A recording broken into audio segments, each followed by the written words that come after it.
Oh.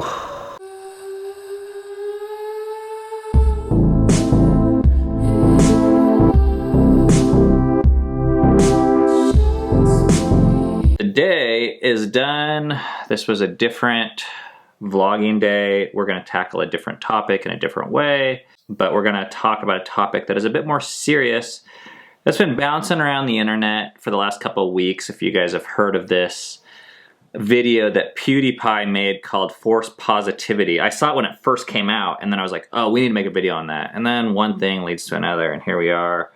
It was January 6th, so almost 2 or 3 weeks ago. It really kind of struck a chord with me. We've been vlogging now for more than a year, and it's been challenging because we are trying to figure out how to do it. We're trying to be honest, and we're trying to reach people.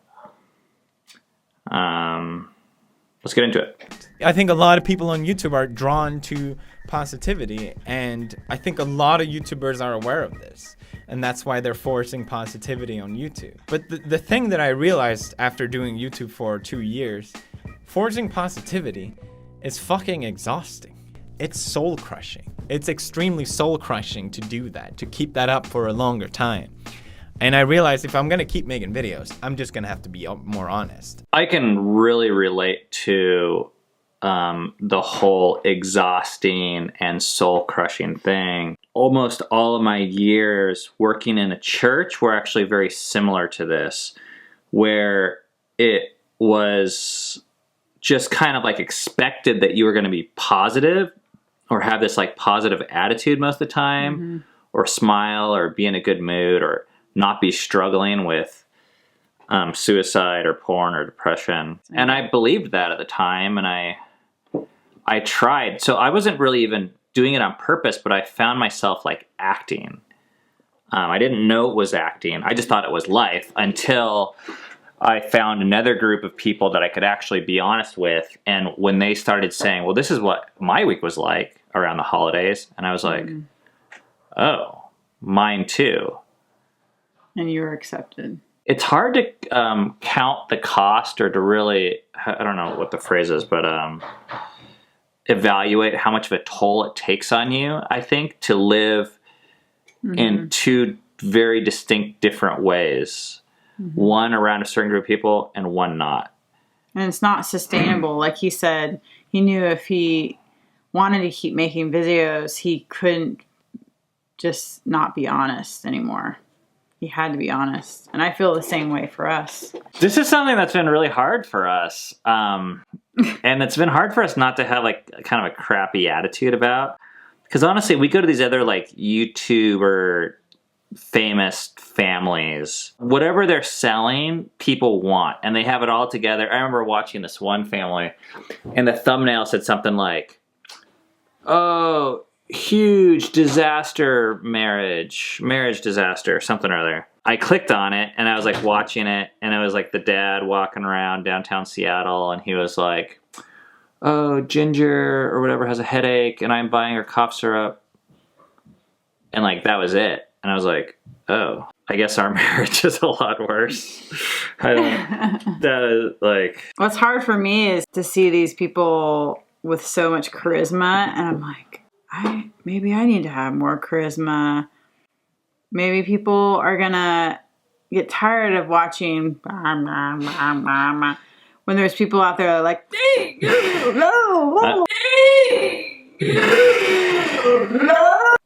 there's like moments in my life where I can do that, but there is no way I could keep that up for vlogging every day. And there's like, it feels like there's almost like a Hollywood movie set. There's like a makeup crew to like make them look nice. And then there's like a makeup crew on the inside that you have to like submit yourself to like act nice. And when I see other people, other YouTubers forcing positivity, it's so transparent to me what they're doing. It doesn't bother me that the fact that people are doing it. I think it's just knowing why they're doing it. They're forcing positivity to get views on YouTube. And if you think about that, that's pretty fucked up. And I know what you're thinking. Well, if other people are watching someone else being positive, whether it's fake or not, if it makes them happier, when then there's no harm in that, right? No. Seeing YouTubers force positivity, it doesn't just bother me for their dishonesty. It bothers me because they're preying on people who are already weak to get views on YouTube. I don't like that. You might be fine with it, but I think it's stupid. I think it's dumb. And I think it's doing more harm than good. I really agree with that. I do think that portraying positivity, no matter how much people want it, I believe if it's fake, in the long run, it will do more harm than good. And I think that's the thing that I need to tell myself again and again. I started a video company with some friends, and it was like a big advertising firm, and there's always this pressure to make it look all fancy and nice and professional. But you know, one thing I believed there, we made a lot of money off of, and I still believe to this day, is that the truth is enough. The truth is so interesting that if you can just tell the truth somehow, a little bit, a lot, whatever, that you don't have to make it entertaining. And a lot of times the focus is on making it entertaining, but if you have it entertaining but don't have truth, I feel like it's dangerous. And that's not like sexy. That's not like what sells. It's not the quick hit. Yeah, it's hard because I feel like people go to YouTube to distract themselves, to zone out, to, you know. And we're trying to use this for a different format. Yeah, they're using it to escape reality. And we're trying to bring people we're trying reality, to like, into that's not why we got into it. So any entertainment we do is like, I mean, we enjoy it a bit, but it's also like meant to almost like lure people so that they can tolerate watching the real stuff. We got you. Unsubscribe. You thought you were going to be entertained today. It is hard because there is a lot of pressure. Because I do want to serve people and love them. And I think part of that is giving them what they want. But just giving people what they want, I mean, prostitutes give people what they want. Like, there's an arrangement. It's consensual. But I don't think it's good or right to transact something that way. And for us, we can give people what they want. Well, actually, I don't even know if I can, but we could try. But I don't think that's the right game that any of us should be playing, is asking the question, what do people want? Okay, let's give them that. I think we were created to do something and to be someone. And I want to ask the question, what does God want me to do? And sometimes that overlaps with what people want. Quite often, it's very much not what people want. It might be what people need, but...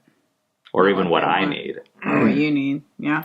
This next clip is a guy named Philip DeFranco, and he is talking about PewDiePie's video. Creators on this site in general are punished for sharing if they are sad or depressed, and I'm putting an asterisk on that. From everything I've seen, it looks like you can talk about being sad or depressed one time a month without it hurting your subscribers and views. Because people like to be reminded that the person they are watching is a real human being, someone that they can relate to. I get sad, you get sad. But after that, and it's not because the audience is an asshole, it's just that just in our brains, most people go, I don't want to watch that thing that also makes me. Once a month is how often we can show you guys we're sad. But I think we've created a different audience, and I'm really proud about that and excited about that. And that's been part of our strategy is not to try and blast off a ton of advertising or make a bunch of videos that are going to attract people that want happy type stuff.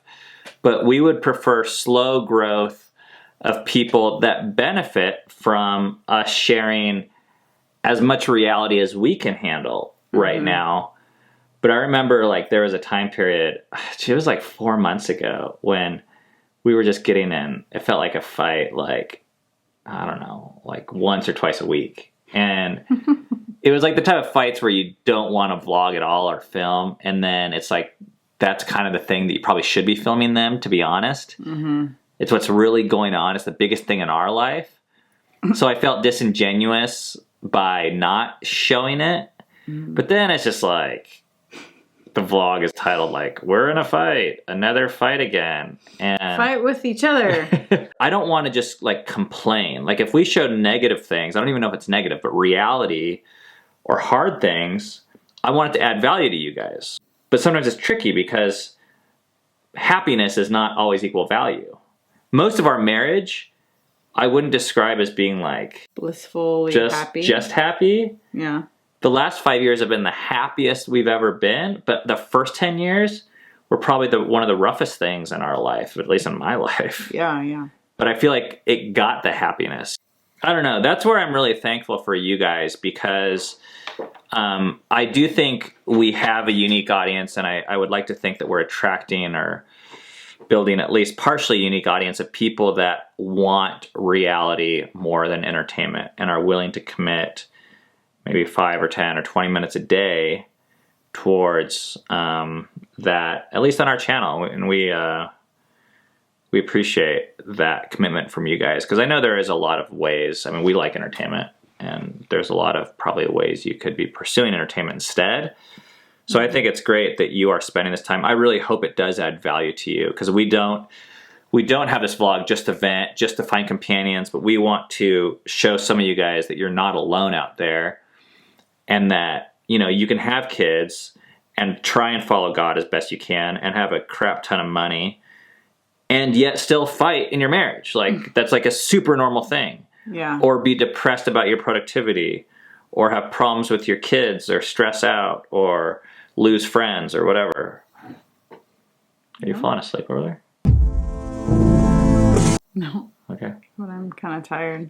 We have our story. We can't change it, at least the past. And this vlog is kind of an anthology of us doing the best we can to share this story that we feel like we've been given, or that we're living in, that really is God's story and that we play a small part in, and are really extremely blessed at the end of the day. I mean, we have our hard things, but all in all, you know, we have nothing to complain about. We're going to keep on trying to share with you guys. Hope this vlog post is helpful. We'll be back to more normal, just showing our day tomorrow. Thanks, guys. Thank you. Peace out.